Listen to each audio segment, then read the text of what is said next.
Matt Stone and Trey Parker.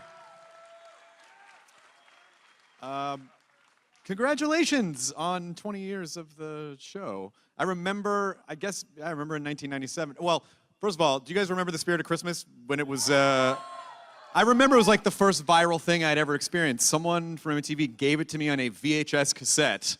In the 1900s, viral meant someone had to give you a tape and you had to take it and put it in a machine and make a copy and give it to someone else. So that ultimately was the thing, I guess, that led to all of it. Yeah, that was it. It was a viral that took probably 6 months. You had to put it in the mail, send it to somebody, and then they copied it and put it in the mail and send it to somebody else. But that Spirit of Christmas became the show. That was the, and we didn't put our names on it, so that drove everyone crazy. So eventually people figured out it was us, and then we went in and pitched the show. I mean, did you, when you were making the video, it was just supposed to be it was just a Christmas video, Joe? I mean, there wasn't really anything that you thought. Someone just paid us. Someone said they'd give us, what was it, like $10,000 or something? I don't think it was that much. Or maybe like I think five. They're like, yeah, I don't think it was that much. If you spend your summer, go and make this thing so that I can send it out as my personal Christmas card, I'll give you $5,000. We're like, fuck yes. And then we were just, we were like, dude, we made it. We made it. We came to Hollywood and we made it. It's fucking sweet. So how did you arrive at the animation style? Just the cardboard cutouts and it was just a budget thing? No, it was also like we were big into Terry Gilliam and all his anime. Like we grew up with that stuff, so we always loved that shit. And that was like basically we thought that would be a funny look. Yeah, and I can't draw at all, and then Trey can draw just like that. Like that, yeah. South Park stuff. So that was sort of the limit of what we could do, and we had done a little bit in college. So yeah, like Trey said, it was just what we did it just as a one-off. I mean, we never knew it would go anywhere. I remember the first commercial that I ever saw, and so I specifically remember it was the one where you go, do your impression of David Caruso's career, because he had just left he had just left the show, and it seemed like, oh, this is something, because obviously as a Simpsons fan, it was hard for that show to be super current, but it seemed evident pretty quickly that you guys were going to be able to talk about things that were happening at that moment. Well, we did the show on computers from very early on. Like after the Spirit of Christmas, we moved to computers, which meant that we could change things at the last second. And then we're also like super terrible procrastinators and wait until the last second on everything. So really, that's how it started. And then everyone started giving us credit for being timely lazy? instead of lazy. So we said, yeah, it's timely. That's what it is. It's not lazy. And like, when are we starting a new season? It's like, when should we start? Like a week before that, maybe? That's how it came. Yeah. I mean, it is such a, obviously the landscape has changed so much since South Park started, just even in terms of like what you can and can't say. And South Park has really covered so many things, and I almost kind of feel like you guys are impervious. Like people go, well, it's South Park, and there really is sash. I feel like people do get the sense that there is an intelligent satire underneath, and it's not just poop jokes. I don't know if it's that, or it's just that we've been around for so long that, it's like, it's just not news if it's like, South Park pissed these people off. Right. It's not like people are going, oh my God, what happened? Let's see. It's like, and so sometimes it even amazes us. We do a thing on a show and we're like, okay, now we're gonna get some flack for that. And it just goes by. And yeah, I mean, it also it's just like, when I remember season 1 being like, about halfway through the season, and it was already kind of they were like, look, people are liking this, and it's like, we should do a show where one of the kids has a gay dog. And we were like, whoa. And it was like, can we do that? Can we fucking do that? And it's just so crazy now that you show that to kindergartners, and they're like, yeah? Yeah, I mean, the first season of South Park, I mean, the one that got us like all this attention was, I mean, people were, so it was called The End of Democracy. It was like, don't show your kids. And if you go back and watch that stuff, it's like watching Doc McStuffins. I mean, it really is like not that hardcore. I mean, TV was really, really tame back then, and so I don't know. So then everyone kind of caught up, and then we just had to keep going out further, and then, they caught up, and then we... Well, that's kind of the... We kept waiting. We're like, okay, pretty soon they're going to kick us out of here. Like, we figure like we're the kids at the table going, yeah, fucking... And everyone's waiting for us to excuse ourselves, and people are like, dude, they're not going to excuse themselves. Like, someone's going to say, dude, get the fuck out of here finally, and we're still waiting for that to happen. But it has, I mean, because we were sort of joking backstage, when I started working at MTV in the 90s, that Sir Mix-a-Lot video for Baby Got Back was banned from MTV. And it's like, everything seems so tame, everything seems so tame by today's standards. I mean, did you feel each season that you kind of had to, is it a conscious decision to try to, well, we got to kind of up the game each season? I don't know if it or if we were just going right along with society as it was happening.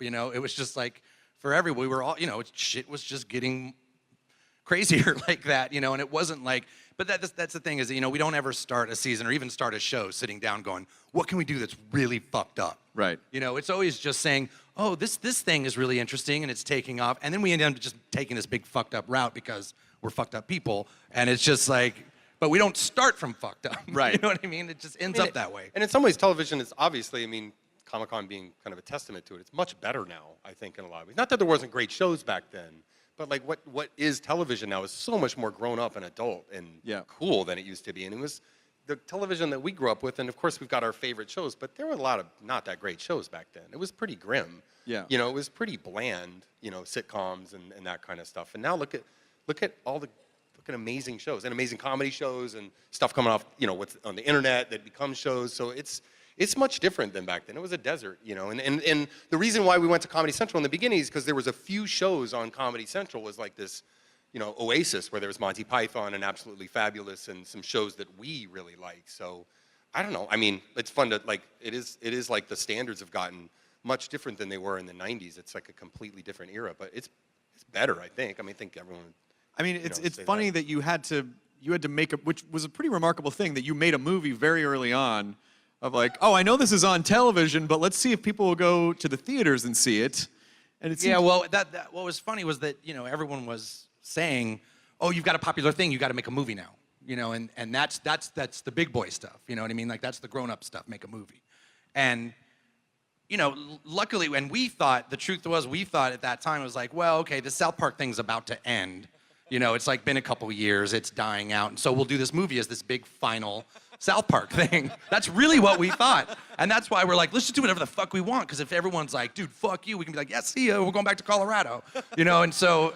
At the time, before the South Park movie came out, it was basically treated and talked about kind of like the Angry Birds movie a little bit. You know, something like, okay, you guys did something, you got fired, you did a movie really quick. Right. And then people saw the movie, and then we kind of like liked it, and we got kind of a new lease on life. You know, we kind of got new respect for the show. The movie was sort of this hump that really sent us to the other side, you know. Well, in the movie, you did a lot of stuff that you couldn't at that time do on television, but now you could do all that stuff on television, but it definitely seemed like it opened you up to like, oh, this is what these guys can really do. Because being in the theater for the, you know, the first couple of minutes of Uncle Fucker, like, is one of the best cinematic experiences I've ever had. I mean, people literally falling out of seats in the audience. True. We would just do that on the show now. It's Yeah, totally you would true. just- No, I mean, it's totally, you could not do that on television. That's the reason to do the movie was to make it R-rated. And we had a big argument with the studio because they wanted us to make it PG-13. And we're like, we're not making a PG-13 movie because, you know, we can do that on the show. But then making it R was the reason to be. But if you go back, we would just put that on the show now. Like, we would just put it on the show and, you know, it's pretty crazy. So that's an interesting point. How have you managed to, because, you know, in an industry that, you know, a lot, and it's kind of run by lawyers and marketing teams, and how have you navigated that throughout the years and stuck to your guns and said, like, no, it's really important for us to do the show this way, and when I'm sure there must have been content obstacles. Yeah, but it's funny because we did this thing that we basically created this thing where we think of a show on Thursday and it goes on the air Wednesday, right? So not only did we realize that the energy of that was really important, but it also is great because when the network calls on Monday and says, hey, we just saw the scene and you can't do it, it's like, well, dude, the show goes on the air in 2 days. What are you gonna do? Like it's their fault. Yeah. Yeah, like what the fuck? Fuck you. You guys are You put us in this position. Yeah. And it works almost Kinda all worked, the time. It's pretty awesome. We also, I mean, also we were just, like, the show was so popular so fast on Comedy Central, they left us alone. And to give, like, Doug and everyone at Comedy Central has been great. I mean, we've had a couple of run-ins here and there, but they basically, you know, they let us do what we want. And it's been cool of them because it's paid off, you know? Yeah, and the documentary 6 Days to Air kind of gives a, if you haven't seen it, it sort of gives, it'll give a look at like what it takes to make a South Park episode. And it also kind of watching you poke fun at other shows like Simpsons did it, or even with the Manatees and Family Guy. They're They're at 7, by the way. They're over there. Is it, do did you have relationships at any of their shows? Did anyone ever call butthurt like, hey, come on guys, why you gotta take a shot? No, we don't have any relationships so much with anybody. The Simpsons we, respect enormously, and that, I mean, that show came from life experience of sitting in the writer's room, coming up with something, spending a couple of hours on it, and have someone say, oh yeah, The Simpsons did that. Literally just like that. You're like, oh, God damn it. Like, But now it's Friday. Now what the fuck are we Now gonna what's do? awesome is 20 years later, this has literally happened in the past 2 years many times. Well, we'll sit there and we'll go, oh, and then this could happen, and like a couple hours go by, and it's like, yeah, and it's Dan. It's like, dude, somebody did this. And it's like, no, we did that 10 years ago. And it's like, shit, we did that already. And then we watch it and we're like, that's really funny. Yeah. And we'll go that look at last the week. scene and be like, yeah, that's everything we were just coming up with again. Yeah. Yeah, and I think even watching, this far into the run, and as much as I love The Simpsons, it's, some seasons are better than others, but South Park, especially this last season, was like, oh wow, you could take every episode of the 19th season and put it together, and it's basically a movie. I mean, you've done this, you did this really kind of cinematic thing in season 19. So how do you keep things fresh and interesting and not stale and not writing into stereotypes? We just have to because, we just don't have a show where we did 5 years and then we got a new staff and then we got a new staff and we handed it off and said, you people do it now. It's like we've written and directed every episode ourselves for the whole 20 years. So we can't come into a season and be like, all right, let's do the same shit, just because it would drive us crazy, So we have to go into it and treat it like, okay, here's a new thing, here's the new album. What should we do on the new album, And we've been doing it so look at that, all those numbers. We've been doing it for so long that we come from a previous era of television, the sitcom era, where you had to reset every week. That just wasn't, we never even questioned that. That was just what a TV show was, especially a sitcom or an animated show. The Simpsons being our big role model. Like The Simpsons. And that's because shows went into syndication and they'd get all jumbled up and you didn't know what order they'd be watched in. And now, a couple years ago, we've been around so long, we're watching all these shows and comedies and obviously the big shows, being able to do these larger storylines on a bigger palette. And we finally kind of in the last 2 seasons started breaking that rule. And I think that gave us energy. That was at least something new, and so it was really exciting last year to do that. It gave us new ideas, and we didn't have to spend so much time with the math of okay, we have the kids on Mars, and Kenny's pissed off at Cartman, and somehow we have to get him home. We have a minute, right. Shit like that. And you can watch old South Parks and see that math trying to be done, and it's not the most fun math. So now we just have to get Cartman back, get Kenny can stay mad. We just have to end some of it, right. And it's cool. Do you feel like that? Because of the history that you have and because of what you guys have done, do you feel pressure to be the voice of, the sort of neutral voice in the middle that gives it to every side equally? Do you feel like when things happen in our culture, well, we probably need to talk about that? Or do you feel like, we just sort of do whatever we want to do? I mean, we got to make it funny, so that's our big... We start with fart jokes and we work our way backwards. Yeah, I mean, but we do better when we've been all over the map after all these years, but I think we do better when we deal with the emotions within it instead of trying to come up with a solution. Right. So if we're arguing about it in the writer's room, we just put that argument in 2 characters. Whatever the nut is of the argument, we put it in 2 characters' mouths and try to find the comedy in that. Instead of we used to try to figure out what it should be in a solution, you know what I mean? And then but I think we do it better now. Is this the kind of, having been on for 20 years, are there days where you're like, I don't know how much longer I can do this? Or does it feel like, it's just such a part of our lives now, we can do it? The middle of every season. The middle of every season, I'm like, we're fucking done after this season. Fuck this, we can't do this anymore. And then the season ends and it's like, oh, that was pretty funny. There's definitely a Trey suicide watch. Yeah, I'm way worse. There's a little, in the middle of the season, little Trey suicide watch. I'm always the one, every Monday, I'm like, dude, we gotta call Comedy Central, we gotta tell them we can't get a show on the air. It's like this, and Matt's like, let's just put it on the air and then we'll move on to the next show. And I'm like, no, we can't. We're never gonna make it. And then somehow we do. And Are you guys? I feel like there probably has to be another Chimpokomon episode coming up now. Chimpokomon Go. Chimpokomon Go. Yeah. Well, that's what's really funny was that some people are asking us oh man, this this Pokemon Go thing's so huge. You're gonna do something on that? And I'm like, we did it in 1999 because we did an episode called Chimpokomon where the kids were just buying dolls, and the dolls had a chip in them that could track where the kids were and send all the information to Japan so that they could control America to bomb Pearl Harbor. And I'm like, they're ripped off our fucking thing.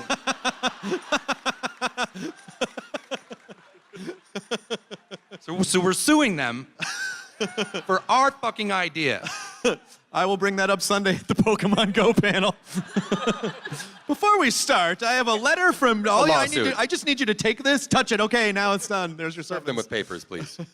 Do you have a particular? Are there particular types of stories that you guys like, or when do you feel like the show is operating on all cylinders?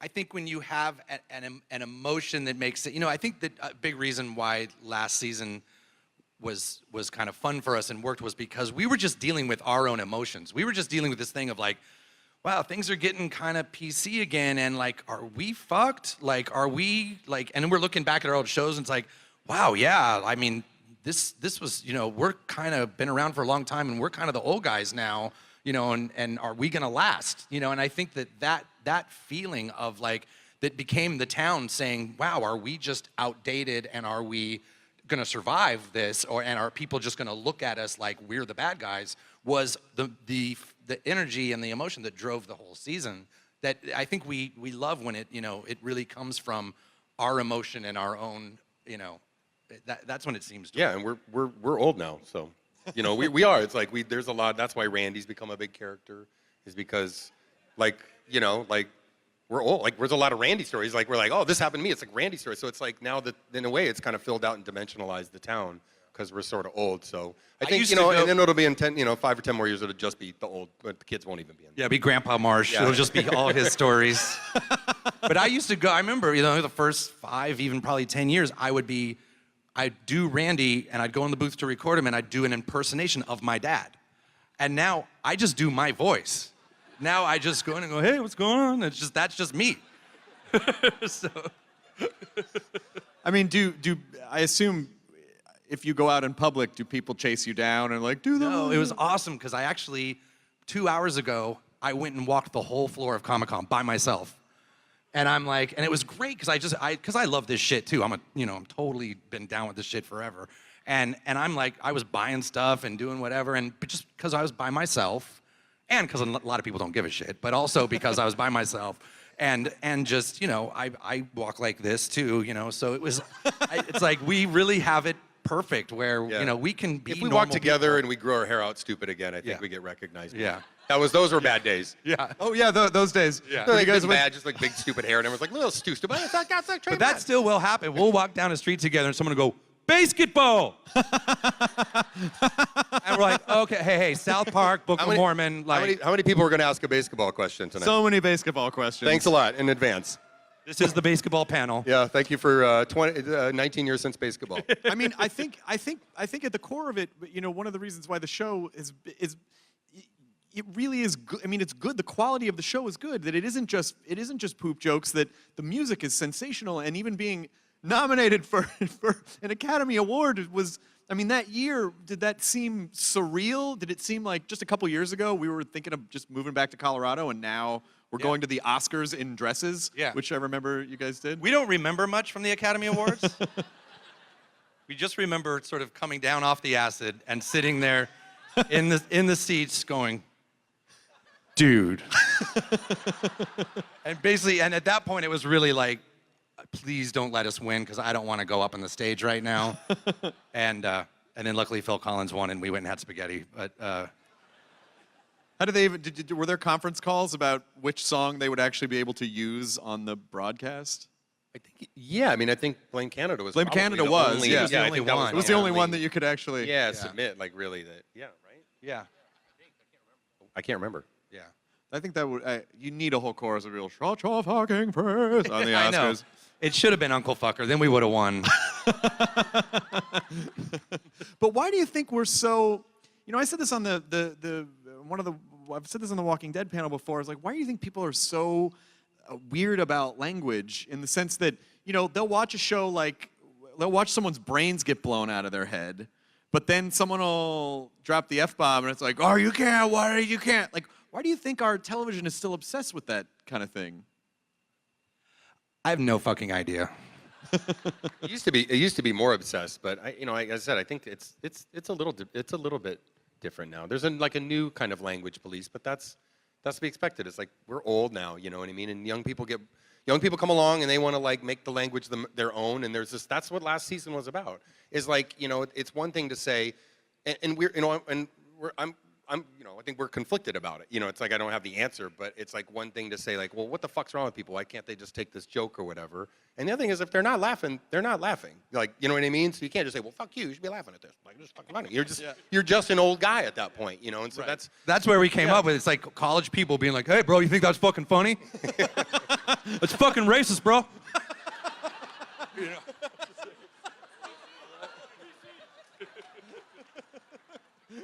That's just the impersonation of every frat boy we knew in Colorado. Yeah. What's up, man?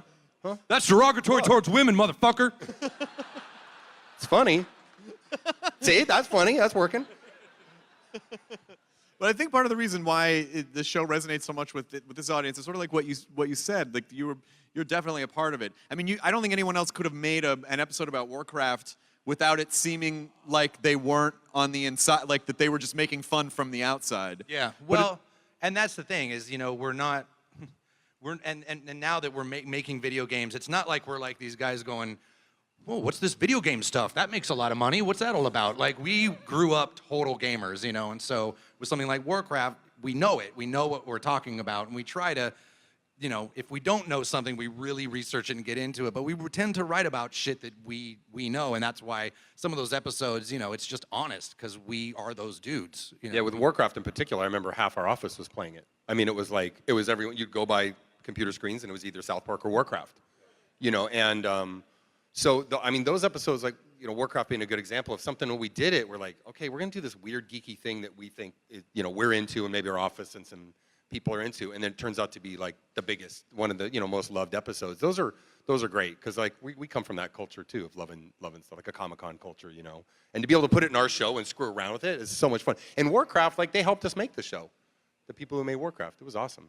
Well, bringing up the video game, I played the shit out of Stick of Truth. It was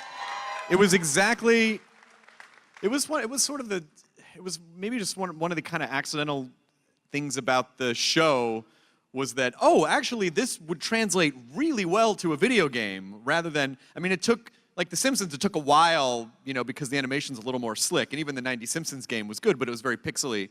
But you guys managed, I think 2009 is when you announced the Stick of Truth game, and it came out a few years later, but had you been trying to do it before that? Was the technology just not right until that point? We wanted it to look like you were in an episode of South Park. Yes. And that technology was not there until the Xbox 360, PS3 generation. So they would do those cheesy, I mean, we had old South Park games that were these cheesy 3D polygon junky games. So we just hated that. So it wasn't until when it could look like a show is when we got excited. Yeah, we could finally make it look like you're in an episode. But we knew we wanted it to be story-driven. That's why we always talked about it being an RPG. And I grew up, like, RPGs were my favorite. You know, like, I was playing Ultima and Ultima 2 and all that. That was my shit. And so, and I was big into D&D. And I think 5th edition is fucking awesome. And I'm totally back into it now, you know. But I do love that. When you're making a game, it's like that. It's really fun because you're the DM, you know, and you're anticipating what.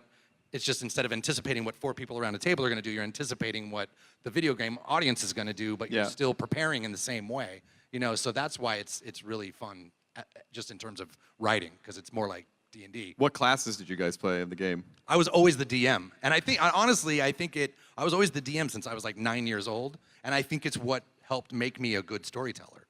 You know, because I'm like anticipating, like, okay, they'll really laugh at this, and then we'll do this. That'll be really dramatic, and, you know, they'll probably do this. But then having to, oh my God, they didn't do that. They went over here. Okay, I've got to improvise. I got to think fast. You know, and so I think it really shaped what I was going to end up doing. It's not like, I'm sure you don't sit at home worrying about money, but if you ever wanted to make a shit ton of money, you could probably DM with all the South Park characters, like a charity game or something, or a company could be like, here's $1 million, DM and do all the voices from South Park, and basically take. Well, it's pretty funny. I don't even know if I'm supposed to tell, but about 2 months ago, I played D&D with Elon Musk.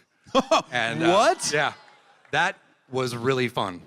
It was really fun. And the best part of it was before we were playing, you know, I was like, we shouldn't spend a lot of time doing character creation because we were going to start at level 1. And it was basically like, you know, I was just emailing and I'm like, if you just want to tell me sort of what class and race you want to be, I'll do the sheet so we can just get to playing.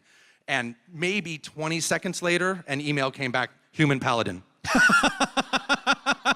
Like, didn't have to think about it. He was just like, I'm Elon Musk. That's my class. Oh, I don't mean in the game. I just wanted you to know I am a human paladin. What about in Stick of Truth? What did you play? Which class did you play? I had to play them all, basically. Yeah, I played them all, but mostly Jew. Stuck close to home on that one. I always play the magic users because I don't really like hand-to-hand combat, but I always love spellcasting. So I played as a magic user in the game, and it was great. So now that the fractured butthole is, when is that coming out? Holidays-ish. Holidays-ish. Yeah. Ish. What is the process for the?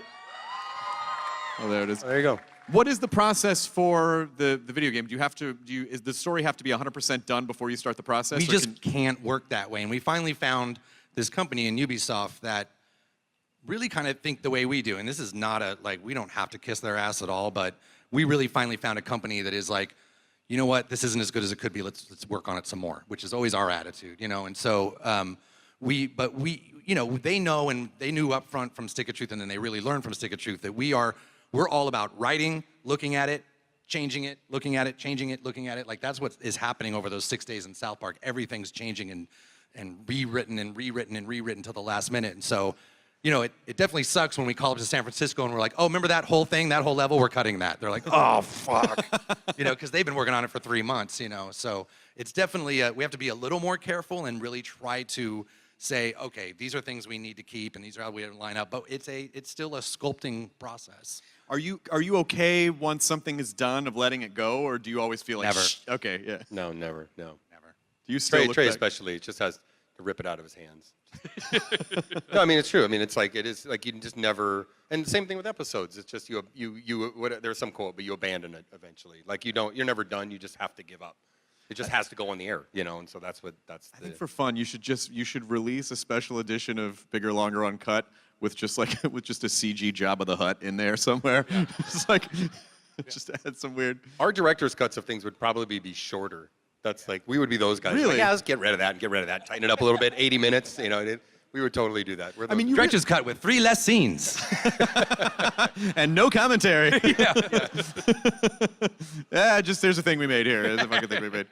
But I mean, it is part of this creative process, and looking at what you guys have done. Do you feel like, oh, but we still want to do this? Well, and that's actually why we're doing the fractured butthole, is because, you know, the Stick of Truth, we just felt like we had a game in our heads. We had a game that we wanted to do, and just because it was our first time making a game and it was like went through all these different things, it went out and we're like, that's not quite what we wanted. Right. Like, and that's why it was like, let's do another one. And a lot of people around us were like, you're gonna do another video game? Because we really don't at all. I think right now that Fractured Butthole is around 200 pages, and we've written every page ourselves. Like it's not, you know, it's again, not something that we say, yeah, use the thing and go do it. Like we are literally writing on it every day and have been since the last season ended, you know. And so, you know, we're hoping that this is but I also know that the day before this comes out, I'll be like, no, this sucks, you know, but that's just how it is. Do you think that's probably part of your ritual though? Like, oh, Yeah. I have to feel like that before Yeah. something can, Yeah, can but I actually- honestly do. Yeah. No, he'll be Trey Suicide Watch. Yeah. Holidays-ish. Yeah, yeah. How do you guys push past when you're kind of beating your head against the wall and you feel like it's not going to happen and you can't figure out what the next joke is going to be and something doesn't feel done? Is there a trick that you have? Well, I'll give you a really good example. I don't think we've ever talked about this, but there was a season where we went through the whole season, and we had actually, I think, what was it, Team America? We had just finished Team America, and it had come out. And so we were exhausted from Team America, but we had to do a season of the show. And every episode, we were already tired, and we got through it, and we got to the last show, and we couldn't think of anything. And we literally got there Thursday, and we sat in the office from 8 in the morning till midnight and could not come up with a single idea for a show. And we're like, and the staff's just waiting around, and we're like, dude, it's midnight. Let's just go home and go to bed and hope that we can do a show in 5 days, right? Friday, we came back in, sat around, and nothing at all. And so about middle of the day by then, our producers start coming in and going, you guys, if there's no animation yet, like we're not gonna pull anything off.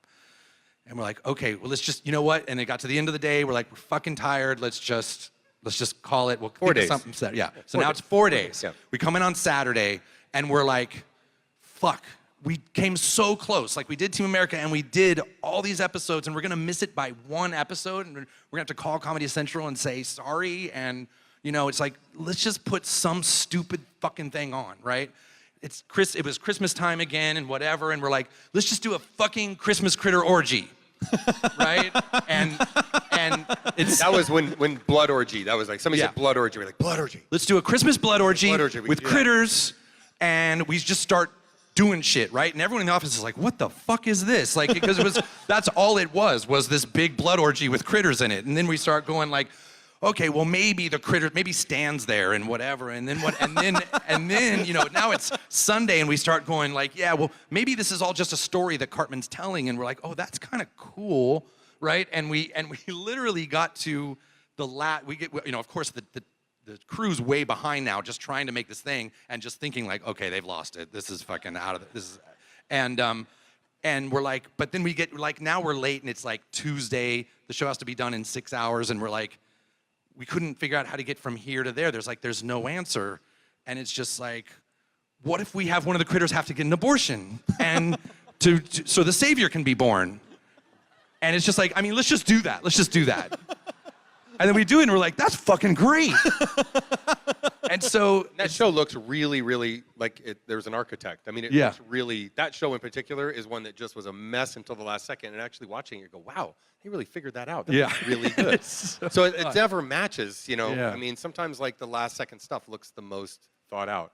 Did you learn anything from that, or was it just we'd barely? Well, because what has happened at the same in doing this for 20 years is that there were some shows that we would spend extra time on before the season started. We're like, let's start a show so that somewhere in the middle of the run we can take a break, and then we'll pick it up and finish it, you know. But every single time those shows were the worst shows. And we're like, we finally realized it isn't just procrastination. It isn't just, you know, it isn't just to be timely, because not every show is timely. It is just a different energy we get from thinking something's funny on Thursday and getting it on Wednesday.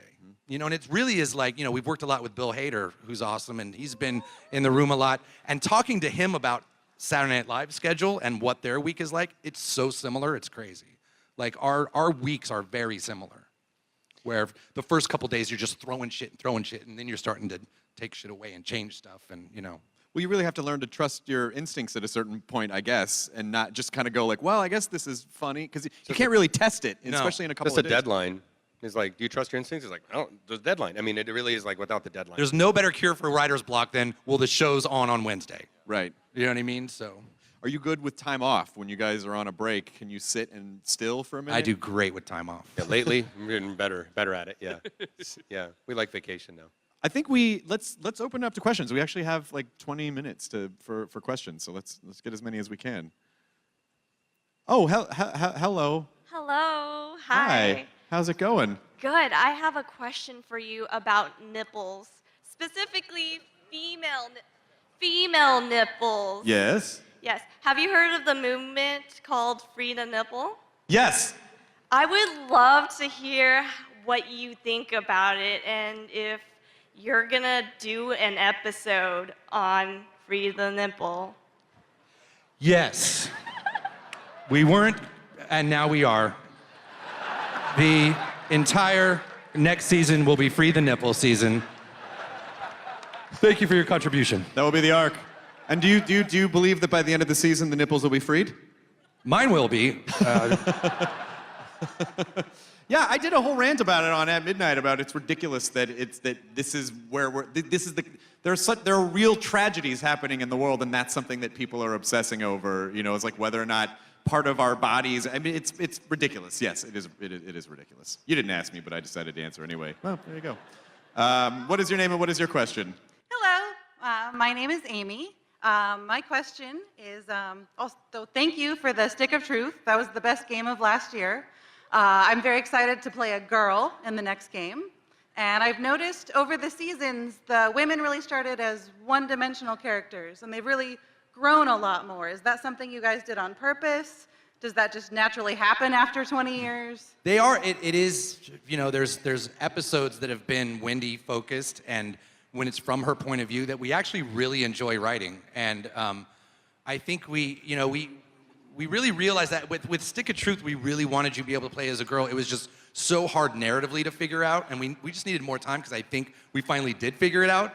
And the biggest thing to figure out was how we could make it, because we really want you in the Fractured Butthole to be the same person you were in Stick of Truth. So we've actually figured out a way to make it retroactively, you were a girl in the Stick of Truth the entire time. And that took a lot of figuring out. But yeah, thank you. It's a great Princess Kenny outfit. Thank you. Great. Thank you very much. Hello, what is your name? Hi, I'm Trevor. Hello, Trevor. So you guys have worked in tons of medium, animation on television, live action movies, basketball, puppets, You seem Broadway to have a terrible musicals. cold there. Are you okay? Just have a little touch of basketball. Oh, okay, good. Excuse me. So having done all that, Broadway musicals, puppets, all that, video games now, what medium is next? Board games. Board games, probably. If Trey had his way, it'd be board games. If I had my way, it'd be board games, because that's my favorite thing to do. Thank you very much. What is your name? Hi, my name is Adriana. First, thanks, Chris, for stealing my original question. I had to think on my feet. So My plan totally worked. I was wondering how you guys felt about the games that came out before the Stick of Truth, because those kind of sucked. Well, that's why we stopped making them, actually. Yeah, the old Nintendo 64 games. Yeah. Yeah, those were no good. And we had really nothing to do with it, and they just weren't good games. That's what why we you- stopped. Yeah, until that's when could we were make it told, look like the show. okay, you got to hit shows. So now what we do is we take your thing and we give it to a company and they make the game. And we're like, oh, cool. And so then we're like, okay, the game's done. We played it and we're like, well, this is dog shit. And then we finally just said, okay, we're not doing that anymore. And they're like, well, no, but you don't have to do anything. They'll make, and we're like, no, that's the point. We don't do anything. So that's when we really said, until we do the game ourselves, we're not going to do another game. And that's why it took so long for a Stick of Truth to happen. Nice. What is your name? My name's Spencer. Hey, Spencer. My question is, with Canadian Donald Trump being killed off in the last season, are we going to see his American doppelganger in season 20? You mean Mr. Garrison? Yes. Yeah. Well, yeah. You will be seeing Mr. Garrison in season 20. Whoa. So, yeah, it was pretty funny because we didn't, at the time we were just kind of like, yeah, this Donald Trump thing's pretty funny. Let's make fun of that before it's over, and. Yeah, we were worried that it was gonna be one of those episodes you look back and go, why'd you guys do a whole episode about that? Like it didn't, we were more worried about that. So unfortunately, we've already raped and killed him, so we. We'll have to Canadian figure that Donald out. Trump. Yeah, that's Canadian Donald. That's Canadian Donald. Oh, let's all just pretend that next year this isn't going to be Fury Road for real. All of Comic-Con, like Hall H, will be the how to make water from your back sweat panel. How to eat your neighbor panel. What is your name and what is your question? Hi, my name is Corinne. I have a question. A really special part about your show is that it's an outlet for social commentary. And I know you said that comedy comes first, but I wanted to know, are there any episodes that you created that are particularly close to you as far as you feeling like you said what you wanted to say? And communicate. That's a really good question. It's a I little mean, too deep I wanna- for us. Yeah, that's just like our personal. we were deep kinda people, missed you, we- yeah, missed you. No, I mean, I'd like to not answer your question directly, but a lot of them. I mean, that's kind of like how we work out our shit. And it's kind of why it's the main. I mean, we really put everything into those 10 episodes now a year and sort of save up all those thoughts. Then we have this. It's awesome. You just sit in a writer's room with other smart people and come up with what you think about something. So.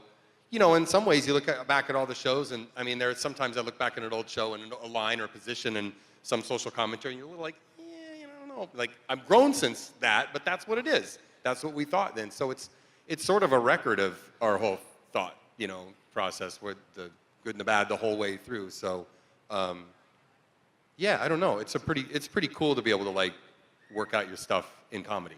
you know? And we go into stuff all the time, into shows all the time where I'm definitely coming and go, I'm pissed off about this or whatever, and through doing the show, I'm like, well, maybe I was wrong about that. 6 days later, you know? So it's a pretty good exercise in humility too, because it's like, again, if you can't make someone laugh with it, it's like, I'm not gonna say you're wrong, but it's like you're not getting to it, you know? So I didn't really answer the question, but it is kind of like all of them.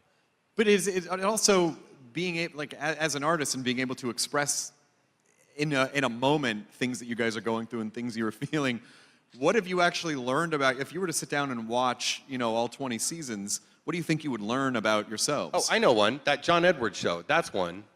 That the biggest douche in the universe. Like, that was something we really felt like, fuck that guy. That's really fucking bad. You know, there was kind of no equivocation or kind of like, well, there's kind of two sides of that. It's like, no, fuck that. You know?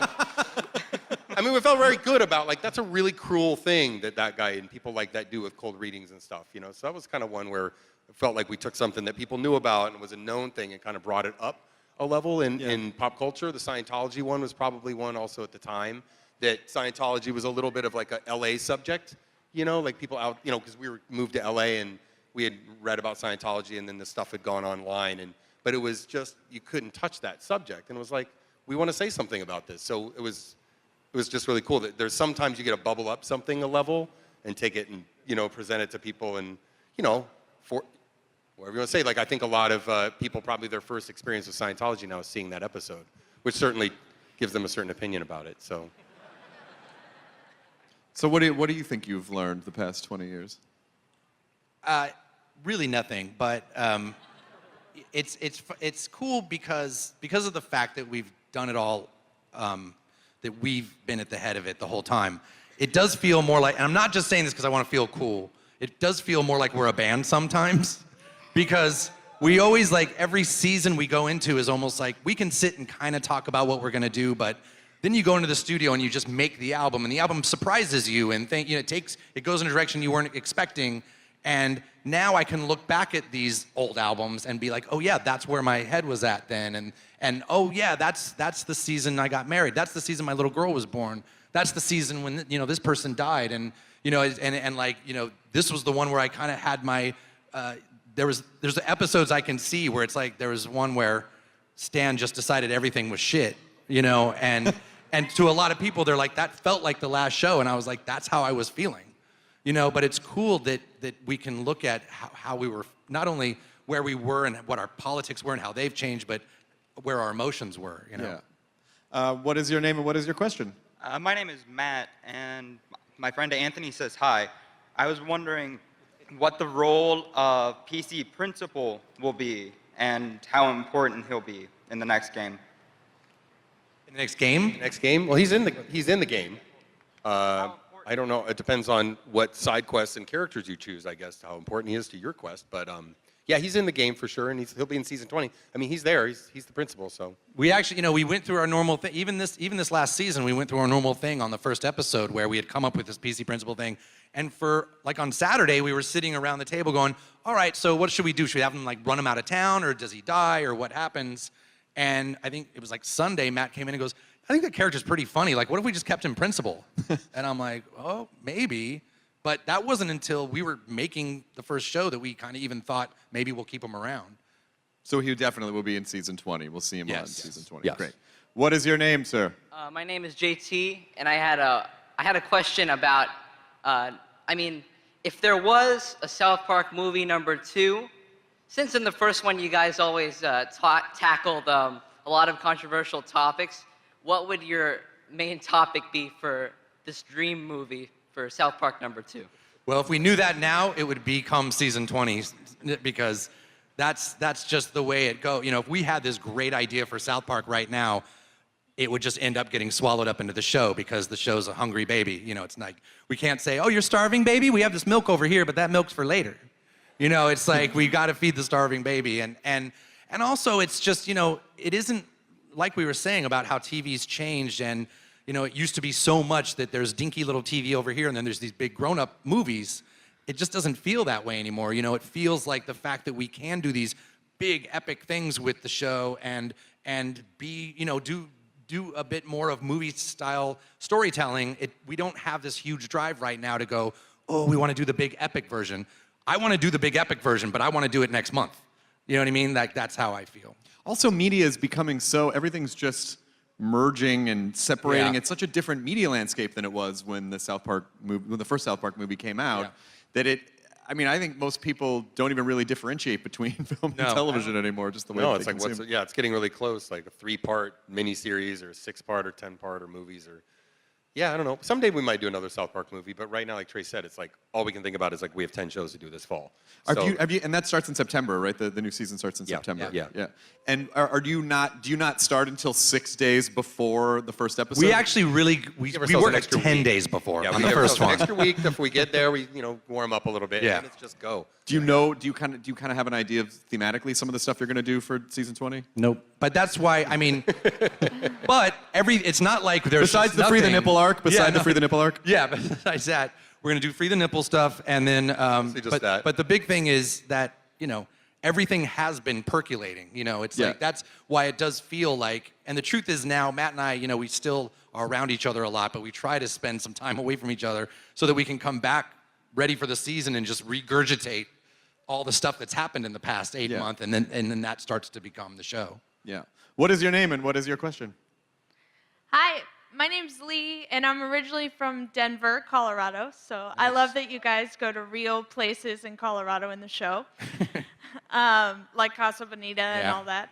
And especially after 20 years, Colorado's not that big of a state. So I'm wondering, how do you continue to find inspiration to go to real places in Colorado, and what's a favorite place that you've been so far? In Colorado? Yes. Well, the truth is, we both still have a lot of family in Colorado, and so we're in Colorado a lot. I was just there 2 weeks ago, so we go back a couple times a year, and we have family and friends. Yeah, and we still go skiing and do all. We still all do the shit we grew up doing. But my favorite thing I did was a few months ago. I took my stepson and my 3-year-old daughter to Casa Bonita, and to see Casa Bonita through her eyes, because I had taken my stepson earlier, but for her to go through Black Bart's cave and be like, "Wow, it's huge," was just the greatest thing ever. Thank you for your question. What is your name? My name's Jeffrey. Thank you guys for coming. 20 nice years of South Park, and here's to another 20. So thank you guys for being you guys. My question is for Trey.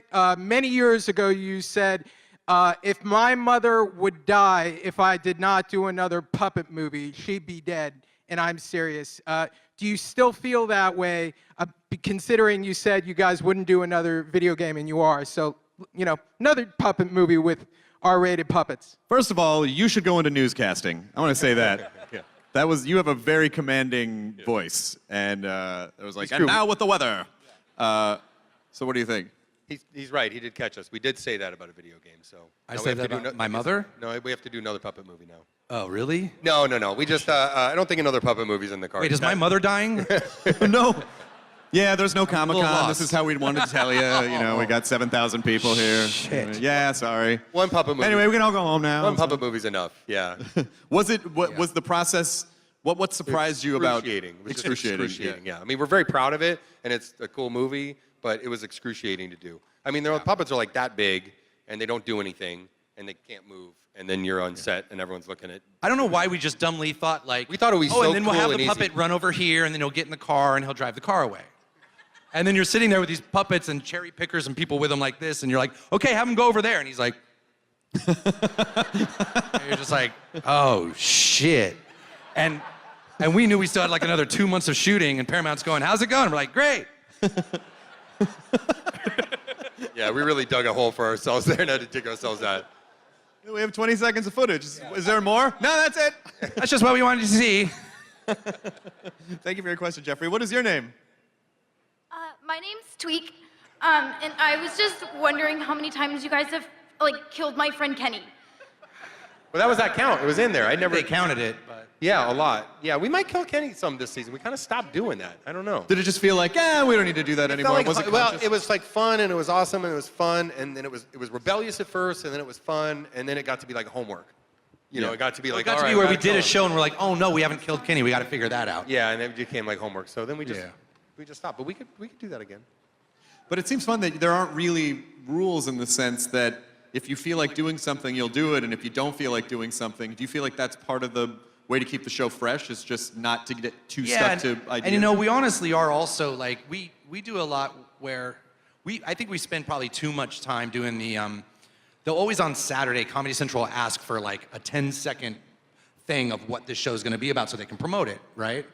And we're always so precious about it. You know, we're like, no, we want it to be a surprise. And I think that comes from like when I got into Monty Python, you know, it had already been on by then, but we were watching repeats.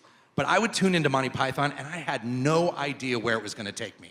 You know, there was no setup to it, there's no commercial to it. I would just start watching it and go, whoa, what? You know, and sometimes it would be one big story and sometimes it'd be whatever. And I just loved that so much that I still love the feeling of surprising people, you know, that it's Yeah, if it was up to us, we would never put anything out until the show goes on the air. But you just gotta put a clip out. You gotta start getting people to get excited about it. But I'm with Trey. Like, I love the idea of tuning in and being like, I have no idea. Yeah, I was just talking to someone about that the other day. It was like, it was almost having your kids don't understand in the old days. Because in the 70s and the 80s, like, British comedy really was like proto-nerd culture because so much American comedy was like, this is this person and here's why he does this. I mean, everything was so spoon-fed. And British comedy always felt like, well, it's just because, fuck it. You know, like, and there was no, they didn't try to pander to the audience. It was just cause. We're just doing it just cause. Did you ever work with Terry Gilliam or meet him or? Yeah, we got to meet all of them. It was unreal. Yeah, we're friends with them all. I mean, it's just they're amazing. We're still they're like Mount Olympus. They're like gods to us still, you know. And everyone else will still like in the writers' room watch old Monty Python stuff. Incredible. What is your name, ma'am? Hi, my name is Vicky, and I live in Providence, Rhode Island, and I love your show. I've been watching it since the beginning. I love Book of Mormon, watched it several times, laughed all the way through each time. I don't know what's next for you guys in terms of musicals, but are you going to have a theme park or maybe a land at Universal or something like that? That's a good idea. We should do that. Yeah, Let's get a land at Universal and Disneyland. Yeah. I would love, if we ever got that kind of money, like, I would love to, you know, the real South Park is sort of right in the middle of Colorado, and it's still sort of in the area around, like, this town Fairplay that is very, you know, there's not much there. And I would, if I had all the money in the world, I would build a huge Cartman Land right there. And just make it, like, the most epic, like, really hard to get to amusement park and just a real Cartman Land. It'd be so awesome. I honestly feel like you could do that for not as much money as you think. Like we could get money? I honestly feel like you Carnival and put it up there. You probably could. I'm just trying to explain to the investors, like, this town's really hard to get to. Yeah, that's the best part. The best was, too, we found out about 2 years ago that Casa Bonita was for sale. And I was like, I am fucking buying Casa Bonita there for sure. But by the time I had read it, whatever, a company had already swooped in and bought it. Last question. What is your name, sir? Brandon, how are you guys doing? Good. What is the biggest shit you've ever gotten from someone you made fun of? We both know the same answer. It's Sean Penn. Probably Sean Penn. Sean Penn. Tom Cruise, too. Tom Cruise. Yeah, but Sean Penn, we got shit from personally. Tom Cruise, we just got shit from, like, he tried to just shut all our shit down. But Sean Penn just wrote us this angry letter that we were reading, and we're like, is this a joke? Because he was saying shit that we were making fun of him saying. Like, he was just like, he actually, and he had only seen, apparently we heard later, that he'd only seen the trailer to Team America. And if you haven't seen Team America, Sean Penn's all he does is he goes, I've been to Iraq. You want to talk about Iraq? I've been to Iraq. And we're reading this thing going, but he was pissed at us because he's like, there's an election coming up and you guys could sway votes. And how dare you make this movie that would sway people this way? And we're like, dude, that's not our job. Like, people shouldn't be voting based on our our R-rated puppet movie. Please don't vote based on But then the what last we part, say. then Matt's reading the thing and it said, you know, and important things like, did you know I've been to Iraq? And I'm like, get the fuck out of here. Well, I want to remind everyone, the 20th season of South Park premieres Wednesday, September 14th on Comedy Central, and also at the MLK Promenade right across the street. The South Park Experience is up. Congratulations. Thank you for representing our culture and inspiring people to go make a thing. Matt Stone and Trey Parker, South Park Season Thank 20. you. Thank you so much, everyone.